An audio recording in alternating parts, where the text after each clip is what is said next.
देवर की 3 शादियां मैं करवा चुकी थी, मगर तीनों एक-एक करके देवर को छोड़कर भाग गई। चौथी बार फिर देवर ने मुझे लड़की तलाश करने का बोला। मैंने कहा आज रात तक मिल जाएगी। घूंघट ओढ़कर कमरे में जाकर बैठ गई। सारी रात इंतजार करती रही, मगर वो ना आया। सुबह आँख खुली तो होश उड़ गए। रात के इस वक्त जब हर तरफ सन्नाटा छाया हुआ था, मैं इस वक्त अपने पति को कमरे में सोता हुआ छोड़कर खामोशी से अपने देवर के कमरे में लाल जोड़ा पहनकर घूंघट ओढ़े बैठी देवर का इंतजार कर रही थी। आज मेरा बहुत बड़ा इम्तिहान था। पहली बार मैंने दूध में नशा और दवा मिलाकर अपने पति को पिलाई थी, ताकि वे रात भर सोया रहे और मैं जान सकूं कि आखिर क्या राज है कि तीनों बीवियां एक एक करके मेरे देवर को छोड़कर चली गई। आखिर उस रात होता क्या है जो उसकी बीवियां मेरे देवर की जिंदगी से निकल जाती हैं। और ये सोच सोच कर मेरा दिल तेजी से धड़क रहा था, क्योंकि एक बहुत बड़ा रिस्क था जो मैं करने जा रही थी। दिल में 100 तरह के ख्याल आज भी आ रहे थे कि अगर कुछ ऊंच नीच हो गई तो किसी को मुंह दिखाने के काबिल न रहूंगी। मैंने कमरे की लाइट भी खराब कर दी थी, ताकि मेरा देवर मेरा चेहरा भी न देख सके। मेरा दिल अलग परेशान था कि न जाने क्या होगा।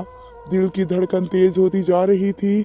इंतजार करते करते रात बीत गई और मेरा देवर पूरी रात न आया। थकार कर न जाने किस पहर मेरी आंख लग गई।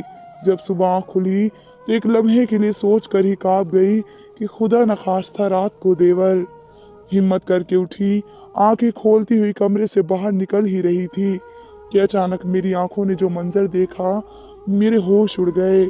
इस रात मेरा देवर, मेरा नाम इनाया है। मैं खाते पीते घराने से ताल्लुक रखती थी। मेरे बाप एक अच्छे कारोबारी थे। हमारे पास बहुत बड़ा घर, नौकर चाकर थे। आने जाने के लिए सबके पास अपनी बेशकीमती गाड़ियाँ। मेरे माँ बाप ने मुझे परी बना कर रखा था। बात मुंह से निकलने से पहले पूरी कर दी जाती। मैं अपने घर में बहुत ऐशो आराम वाली जिंदगी गुजार रही थी। मैंने अपनी मास्टर्स की डिग्री भी हासिल कर ली थी। मैं शक्ल सूरत की सही थी, लेकिन रुपए पैसे ने मेरी शक्ल सूरत में एक निखार और चांद चांद पैदा कर दिए थे। एक दिन मेरे बाप के बहुत सारे दोस्त ने मेरे लिए रिश्ता बताया। जिसके लिए रिश्ता बताया वे बहुत खूबसूरत और नौजवान, लंबे कद के, नशीले आंखों वाले, हुस्न के बहुत खूबसूरत, जैसे लड़के की हर लड़की ख्वाहिश रहती है। जबकि मैं उसके मुकाबले में थोड़ी सांवली रंगत की थी। वे खूबसूरत होने के साथ साथ आदत के भी अच्छे थे। मेरे बाप ने जब उनको देखा तो मेरे बाप उनसे बहुत ही इम्प्रेस हुए। वे बहुत ही शरीफ इंसान थे। अमन के बाप का देहांत हो चुका था। वे अपने एक छोटे भाई के साथ रहते थे। अमन एक मिडिल क्लास फैमिली से ताल्लुक रखते थे। उनके पास सिर्फ एक घर था जिसमें अमन और उनके भाई एक साथ रहते थे। मोहल्ले से भी मेरे बाप ने अमन की बहुत ही तारीफ सुनी थी। फिर मेरे बाप ने मेरी और अमन की शादी करने में देर न की, झटपट बातें की और रिश्ता पक्का कर दिया। जब मैं शादी करके अमन के घर में आई तो नई जिंदगी की पहली रात ही बहुत खुशी से बीती, क्योंकि पहली रात सबके सपने होते हैं कि पति के दिल में आपकी चाहत किस कदर है। वक्त के साथ साथ अमन और मैं एक दूसरे के साथ बहुत ही खुशी की जिंदगी गुजारने लगे। जितना सुना था अमन के बारे में उन्हें उससे बढ़कर पाया। जबकि इस घर में कोई औरत ना थी तो मैं अकेली ही अमन के घर पर ही राज करना शुरू कर दिया। सिर्फ अमन ही नहीं बल्कि मेरा देवर भी मुझसे प्यार से पेश आता, मेरा बहुत ही इज्जत और ख्याल करता, और इसके साथ साथ वह अमन से भी ज़्यादा खूबसूरत और गोरी रंगत का था, हसीन और खूबसूरत था। मेरे हाथ के पके खाने खाता तो दिल खोल कर मेरी तारीफ करता। जब से आप इस घर में आई हैं, इस घर में तो रौनक सी आ गई है। माँ बाप की कमी भी महसूस नहीं होती। अब पहले तो हमारा घर वीरान था। इस तरह की बातें वो अक्सर मेरे साथ करता रहता। एक दिन अमन ने मुझसे देवर की शादी के बारे में बात की। वे कहने लगे कि इसके बारे में भी हमें सोचना है। इसके लिए लड़की तुमने तलाश करनी है। ये अब तुम्हारी जिम्मेदारी है कि तुमने अपने देवर की शादी करवानी है। मैंने देवर की शादी की जिम्मेदारी अपने सर ले ली। एक दिन जब मैं अपनी माँ से मुलाकात करने अपने घर गई तो मैंने बताया कि मेरा देवर मेरा बहुत ख्याल रखता है, मुझे भाई की कमी महसूस नहीं होने देता। जबकि मैं अपने घर में इकलौती थी, मेरा कोई भाई बहन नहीं था, इसलिए देवर को दिल से अपना भाई मानने लगी थी। मैंने अपनी माँ से देवर के रिश्ते की बात की। मेरी माँ ने अपनी सहेली की बेटी का जिक्र किया कि वह बहुत ही शरीफ घराने से ताल्लुक़ रखती है। उनकी बेटी बहुत ही खूबसूरत है, बिल्कुल तुम्हारे देवर की तरह है। लेकिन एक बात है कि वह लोग बहुत ही अमीर घराने से ताल्लुक़ रखते हैं, जबकि तुम्हारा देवर एक घराने मिडिल घराने से ताल्लुक़ रखता है। फिर भी मैं बात करके देखूंगी। जब मेरी माँ ने अपनी सहेली की बेटी के लिए मेरे देवर के रिश्ते की बात की तो उन्हें मेरा देवर बहुत पसंद आया। उसकी खूबसूरती और काबिलियत देखकर उन्होंने देवर से अपनी बेटी की शादी की बात कर दी और देवर को भी लड़की पसंद आ गई थी। मैंने खुशी खुशी देवर की शादी करवा दी। परी अपने घर से विदा होकर हमारे घर आ गई। शादी की अगली सुबह नाश्ते की टेबल पर देवर तो बहुत खुश नजर आ रहा था, लेकिन परी चुपचाप थी, ना ही ठीक से कुछ खा रही थी और ना ही बात कर रही थी। मेरे बहुत कहने पर थोड़ा सा ही नाश्ता किया और अपने कमरे में चली गई। इसका रवैया कुछ ठीक नहीं था। हालांकि वे एक बहुत अच्छे मिजाज की लड़की थी, लेकिन जब से शादी हुई वे गुमसुम सी हो गई। देवर को देखकर इसकी रंगत उड़ने लगी थी। वक्त गुजरने के साथ साथ देवर भी कुछ समय से सहमा सहमा सा रहने लगा। मैं वजह पूछती तो नम आंखों से ये कह देता कि सब ठीक है, बस मेरी तनख्वाह कम है ना, इसलिए आपकी देवरानी के सामने मेरी कोई हैसियत नहीं। परी घर में ना किसी से कोई बात करती और ना ही कुछ बोलती, मुझसे भी बात न करती। अक्सर रात के वक्त उनके कमरे से अजीब सी आवाजें आती, दबी दबी चीखों की। शादी को अभी चंद ही दिन गुजरे कि एक दिन परी ने सुबह उठते ही नाश्ता किया और अपने बैग पैक करके अपने घर चली गई, ये कहकर कि अपनी माँ की याद आ रही है, कुछ दिन रहकर वापस आ जाएगी। मगर वे वापस न आई। कुछ दिन बाद परी के घर से पैगाम आया कि परी अब कभी वापस नहीं आएगी, वे देवर के साथ नहीं रहना चाहती। दोनों तरफ से बहस अच्छी खासी हो गई और फिर एक दिन मेरे देवर की परी से तलाक हो गई। मुझे बहुत दुख हुआ। कैसी अजीब लड़की थी परी, इसका मेरे देवर के दिल पर बहुत असर पड़ा। मेरा देवर परी से बहुत ही मोहब्बत करता था। हमारे बहुत पूछने पर भी माँ की सहेली ने कुछ न बताया और यही कहा कि मेरी बेटी हमेशा के लिए अपने मामू के पास लंदन चली गई है। वे इसके साथ खुश नहीं थी, इसके अलावा उन्होंने कोई और बात नहीं की। मैं सोच सोच कर बहुत ही परेशान और गमजदा हो रही थी कि शायद मुझसे ही कोई गलती हो गई कि मुझे अपने देवर के अमीर घर में शादी नहीं करवानी चाहिए थी। शायद जो ऐश और आराम उसे अपने घर में मिल रहे थे यहाँ नहीं मिल सके, इसलिए चली गई। मेरा देवर परी से बहुत ही मोहब्बत करता था, यही गम दिल को लगाए बैठा था। मैंने इसे बहुत हौसला दिया। फिर उसने निगाह नीचे रखते हुए मुझे ये कहा कि भाभी आप मुझे बहुत अच्छे घर की लड़की तलाश कर दे, मैं जल्दी दूसरी शादी करना चाहता हूँ। मैं परी को हमेशा के लिए भूलना चाहता हूँ। और आंखों में आंसू लिए अपने कमरे में चला गया। मुझे उस पर बहुत ही तरस आ रहा था। हमारे घर में तो जैसे मातम का माहौल चल रहा था कि आखिर ये क्या हो गया। मैंने भी ठान लिया था कि मैं अपने देवर के लिए लड़की तलाश करने में देर ना की। मुझे आखिरकार परी से भी खूबसूरत बहुत प्यारी लड़की अपने देवर के लिए मिल गई। मेरी दोस्त पायल, जो कि बचपन से मेरी क्लास में मेरे साथ ही पढ़ती थी, 12वीं तक मैं और पायल ने एक साथ ही पढ़ाई की। हम बहुत ही अच्छे दोस्त थे। 12वीं के बाद फिर वे किसी और कॉलेज में चली गई थी और अब मेरी इससे मुलाकात हुई तो मैंने इसे अपने देवर के बारे में बताया। पायल ने जब देवर को देखा तो उसे पसंद आया कि इस मेरे देवर की पहली शादी से भी कोई ऐतराज ना हुआ, क्योंकि पायल भी तलाकशुदा थी, एक कमांडर किस्म की लड़की थी। इसने खुद अपने फैसले लेने की हिम्मत थी और अपने फैसले खुद ही करती थी। पायल का ताल्लुक भी अमीर घराने से था। मैं एक दो बार पायल को अपने घर बुलाकर उन दोनों की मुलाकात भी करवा चुकी थी। मेरा देवर और पायल एक दूसरे को पसंद करने लगे थे और फिर फोन पर बातों का सिलसिला शुरू हो गया। इस तरह उनकी अंडरस्टैंडिंग हो गई। मैंने भी उनकी शादी करवाने में जल्दी की, क्योंकि मुझे डर था कि जो काम शादी के बाद करना होता है वह कहीं मेरा देवर और पायल पहले ही न कर बैठे। सब कुछ भागम भाग किया और पायल को हम लोग दुल्हन बनाकर घर ले आए। घर में एक बार खुशी लौट आई। देवर भी अब बात बात पर मुस्कुराता नजर आता। अभी कुछ महीने ही सुकून से गुजरे कि एक दिन सुबह घर में एक अजीब सा शोर उठा। मैं सो रही थी, शोर की आवाज से मेरी आंख खुली। और मैं अपने कमरे से बाहर निकल कर आई। जब मैंने देखा कि मेरा देवर लॉन्च के सोफे पर बैठा आंखें सुर्ख किया निहाल पड़ा था और मैं एकदम घबरा गई। मेरे देवर ने एक खत मेरे हाथ में थमाते हुए आंखों से बहते आंसू के साथ, जब मैंने वह खत देखा तो वह खत पायल का था।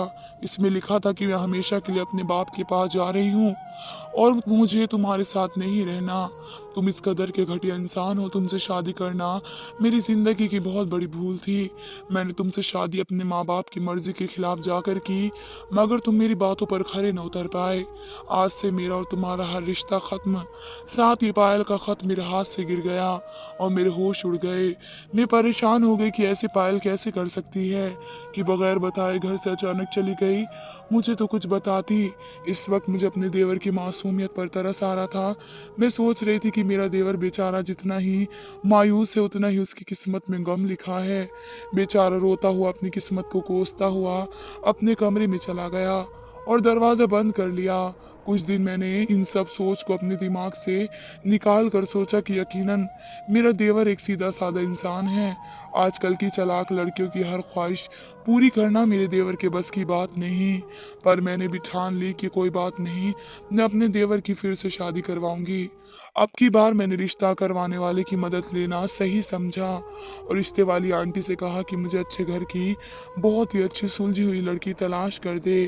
कई दिन के बाद आखिर में लड़की ढूंढने में कामयाब हो गई। वे अच्छे घर से सीधे साधे लोग थे। ये तो परी और पायल से भी ज्यादा खूबसूरत रसीन लड़की थी। लंबे बाल, लंबा कद, पूरा रंग और सुलझी हुई लड़की से शादी की थी और इसके तीनों भाइयों और घर वालों को मेरा देवर पसंद आया। उनकी पसंद ही को देखते हुए मैंने उन्हें अपने देवर की पहली 2 शादियों के बारे में बताना सही नहीं समझा और अपनी मीठी जुबान से उनको हर तरह से यकीन दिलाया कि मेरा देवर इंतहा सादा और शरीफ आदमी है। आखिर समन और मेरे देवर की शादी हो गई। शादी वाले दिन समन के घर वालों ने जब सोने का हार मुझे तोहफे में दिया, मैं तो हैरान रह गई। तब मुझे पता चला कि ये लोग सादगी पसंद है, मगर रुपए पैसे की उनके पास कोई कमी नहीं। उन्होंने अपने दामाद को एक कीमती गाड़ी भी दहेज में दी और अपनी बेटी समन को इस कदर दहेज में सामान दिया कि घर में हमारे रहने की जगह न रही। इस रात में देर तक देवर और समन के कमरे में बैठी रही। समन देवर को देखकर बहुत ही शर्मा रही थी। मैं दिल में बहुत ही दुआएं मांग रही थी, मेरा देवर का घर बस जाए। मैं दूध का गर्म गिलास एक समन और एक देवर के साइड टेबल पर रख दिया और उन दोनों को मुबारकबाद देकर अपने कमरे में चली आई। थोड़ी बहुत जो मेहमान घर में थे वे भी अपने कमरे में सोने को जा चुके थे। थोड़ी देर बाद मेरे पति ने पानी मांगा। मैं कमरे से बाहर निकल कर किचन में जाने लगी तो देवर के कमरे से अजीब सी आवाज आ रही थी। ऐसा लग रहा था जैसे कोई रो रहा है या न जाने कैसी आवाज थी। पहले तो दिल किया छुप कर देख लूं, कहीं कोई मसला ही ना हो गया हो। दिल में वैसे भी डर बैठा हुआ था, फिर कहीं देवर भी कोई उल्टी सीधी हरकत ना अपनी बीवी से करता हो। दिमाग में बहुत सी सोचें आ रही थी कि कहीं मेरा देवर भी तो गलत नहीं है जो 2 बीवियां छोड़ कर गई और तीसरी बीवी शादी की पहली रात अजीब आवाज निकाल रही है, जबकि वह शादी से पहले तो बहुत ही खुश नजर आ रही थी। ये सोच ही रही थी कि एकदम से समन की आवाज बंद हो गई। फिर मैंने अपने दिमाग को झटक दिया और मैं अपने कमरे में चली आई। अब तीसरी बार कोई ऐसा हादसा अगर पेश आया तो यकीन है मेरे देवर में ही कोई ऐब होगा।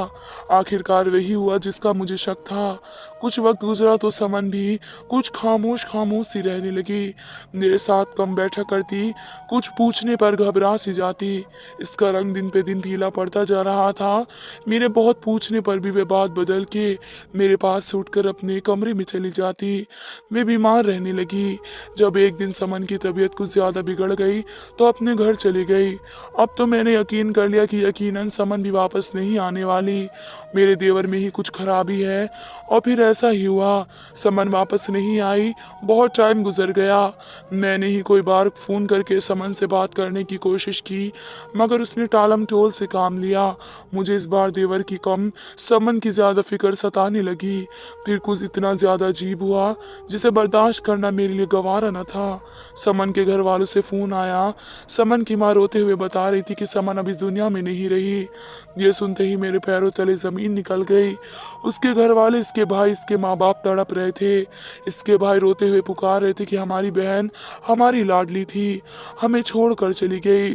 फूलों की तरह तुम्हें पाला था, छोटी सी जब गोद में खिलाते थे। उनकी बातें सुनकर मेरा दिल फट रहा था। पूरे घर में जैसे कयामत का समा था। एक कोने में अमन बहुत ही अफसोस में बैठे हुए थे और देवर बिल्कुल चुपचाप बैठा था। अगले सुबह उठते ही मेरे देवर ने मुझे कुछ ऐसा कहा कि मैं एकदम से चौंक गई। कहने लगा कि भाभी आप बहुत अच्छी हैं, मैं समन से बहुत मोहब्बत करता था। समन का गम मुझे सताए जा रहा है, इसकी जुदाई मुझसे बर्दाश्त नहीं होती। मैं उसे भूलना चाहता हूँ, आप मेरी शादी करवा दें। ये सुनकर मेरा शक यकीन में बदल गया और मैंने ठान लिया कि अब मैं ये राज पता चला कर ही रहूंगी कि आखिरकार माजरा क्या है। आखिर अपनी बीवियों के साथ ऐसा ये क्या करता है कि सभी उसे छोड़कर चली जाती हैं। मैंने जवाब में सर हिलाते हुए कहा कि आज रात को तुम्हें तुम्हारे कमरे में तुम्हारी दुल्हन मिल जाएगी। पहले तो वे बहुत हैरान हुआ, पर इसको ये भी यकीन था कि मैं जो कहती हूँ उसे करके दिखा देती हूँ। मैंने एक ड्रामा रचाया, इसको कहा कि तुम्हारे लिए लड़की ढूंढ ली है, तुम बस शादी के पेपर पर साइन कर दो। दोपहर में झूठ मूठ शादी कर दी गई। साथ में अपनी दो सहेली के भाइयों को भी बिठा लिया, जिनको सब कुछ मैं पहले समझा चुकी थी, और उसको अपनी सहेली की तस्वीर दिखाकर मैंने उसको पूरे तौर पर राजी कर लिया। देवर ने कहा कि तुम घर के कुछ जरूरी सामान ले आओ, तुम्हारा आने तक दुल्हन का चेहरा तुम्हें तुम्हारे कमरे में ही देखने को मिलेगा। ये सुनकर शर्माता हुआ घर से चला गया। पति काम से वापस आया तो मैंने आते ही उसकी चाय में नींद की गोलियां डालकर पिला दी। थोड़ी देर बाद वे कहने लगा तबीयत खराब सी लग रही है। मैंने कहा आप आराम कर ले, और फिर लेटते ही वे सो गया। अमन के सोने के बाद मैं खामोशी से कमरे का दरवाजा बंद करके अपने देवर के कमरे में लाल जोड़ा पहनकर घूंघट ओढ़कर बैठ गई। सोचा देखती हूँ कि ऐसा क्या करता है अपनी बीवियों के साथ, आज पता लग जाएगा। ये सोचकर मेरा दिल तेज धड़क रहा था। मैंने तकिए से टेक लगाई और इंतजार करने लगी। वे पूरी रात ना आया। इंतजार करते करते मेरी आंख लग गई। न जाने किस वक्त एक शोर से मेरी आंख खुल गई। कमरे से बाहर निकली तो मेरे होश उड़ गए, मेरी चीख निकल गई। कमरे से बाहर मेरे देवर की लाश पड़ी थी। मेरा पति अमन भी शोर की आवाज सुनकर उठकर बाहर आ गया और जोर जोर से दहाड़े मार कर रोने लगा। हमारे घर पर कयामत टूट पड़ी थी। कुछ समझ में नहीं आ रहा था। समन के तीनों भाई हाथ में बंदूक लिए सामने खड़े थे। कहने लगे आज हमने अपनी बहन के कातिल को मार दिया है। कैसा लग रहा है जब कोई अपना हमेशा के लिए दुनिया से चला जाए। तुम्हारे देवर ने हमारी बहन के साथ बहुत ही घटिया किस्म की हरकत की है, जो बताने के लायक भी नहीं है। जब हमारी बहन की तबीयत बहुत ज़्यादा ख़राब हो रही थी, उसका बदन पीला पड़ता जा रहा था। हमने उसका टेस्ट करवाया तो उसके साथ जो तुम्हारे देवर ने किया था वे बहुत ही शर्मनाक था। वे मेरी बहन के साथ रोज़ कुछ गोलियां खाकर बहुत बेरहमी से पूरी रात बिताता और उसे बहुत मारता था। उसके बदन पर बहुत जख्म थे, और बाकी जो तुमने अपने देवर की पहली दो शादियां कराई उसने उनके साथ भी यही किया। वे तो जल्द से जल्द बचकर तुम्हारे देवर से तलाक लेकर चली गई, लेकिन मेरी बहन बहुत ही सीधी सादी और भोली भाली थी। वह ऐसा ना कर सकी, सब कुछ बर्दाश्त करती रही। जब उसके जिस्म ने उसका साथ छोड़ दिया, जब उसने हिम्मत हार दी, तो ये सुनकर हमारे तन बदन में आग लग गई और हम अब किसी और की जिंदगी बर्बाद होते हुए नहीं देख सकते थे। इसलिए हमने तुम्हारे देवर की जान ले ली है, और वह अपनी सारी बीवियों की गलत तस्वीर लेता है और फिर उन्हें बाद में डराता धमकाता है। अगर किसी को बताए तो उनकी नाजायज तस्वीरें सोशल मीडिया पर डाल देगा और अपनी सारी बीवियों के जेवरात भी उसी रात छीन कर बेच आता। तुम्हारा देवर एक फ्रॉड था। समन के भाई ट्रांसपोर्टर थे। वे लोग छानबीन करने में माहिर होते थे। उनकी बहन के साथ जो कुछ हुआ उसके बाद उन्होंने तुम्हारे देवर की पूरी छानबीन करवा ली थी, और पायल की मां से भी वह मुलाकात कर चुके थे। पायल की मां ने भी अपनी बेटी का दुख उनसे बयां किया तो उसके सीने में और गुस्सा भड़क उठा। तुम्हारे देवर के अंदर एक हवस इस कदर भरी हुई है, वो इतना ज्यादा लालची था। परी के भाई गुस्से में बोलते चले जा रहे थे। परी ने तो उसको कुछ ना बताया था, मगर इसके भाइयों ने तुम्हारे देवर की दोनों बीवियों से मिलकर पूरी जानकारी हासिल कर ली थी। जो कुछ अपनी दोनों बीवियों के साथ वे कर चुका था, वे समझ चुका था ये सब मेरी बहन के साथ भी हुआ होगा। तुम्हारे देवर ने समन को भी यही धमकी दी थी कि वे दोबारा अपनी शक्ल उसे ना दिखाए और बहुत दूर कहीं चली जाए, वरना पहली रात की वे सब तस्वीर जमाना देखेगा। समन बर्दाश्त न कर पाई, इसलिए उसने खुदकुशी कर ली, और खुदकुशी करने से पहले एक खत में लिखा, हमारी भी बहुत बहुत ऊपर तक पहुंच है। हमसे हमारी बहन का दुख बर्दाश्त नहीं हुआ। हमारी फूल जैसी बहन ने इस लालची और घटिया और हवस के भरे इंसान की वजह से खुदकुशी कर ली और हमने भी इसे इस दुनिया से विदा करके आज अपनी बहन का बदला ले लिया है। अब कहाँ लेकर जाएगा वे दौलत लालची इंसान। ये कहकर वे इसकी लाश को छोड़कर चले गए। बाद में परी और पायल के घर वालों से भी बात हुई तो उन्होंने भी यही मेरे देवर के बारे में बताया। ये सब कुछ सुनकर मेरे होश उड़ गए। मैं गलत थी अपने देवर के बारे में। मैं तो इसे इतना शरीफ और नेक इंसान समझती थी। फिर मेरे पति ने भी बताया कि बचपन से ही इसे एक अमीर आदमी बनने का शौक था। अक्सर कहता था कि मैं अमीर बन के एक बड़ा बिजनेसमैन बनूंगा, पर मुझे ये नहीं पता था कि वे इस हद तक भी जा सकता था। काश मैं उस वक्त कोई कदम उठा लेता तो आज मेरा भाई जिंदा होता। धन्यवाद दोस्तों।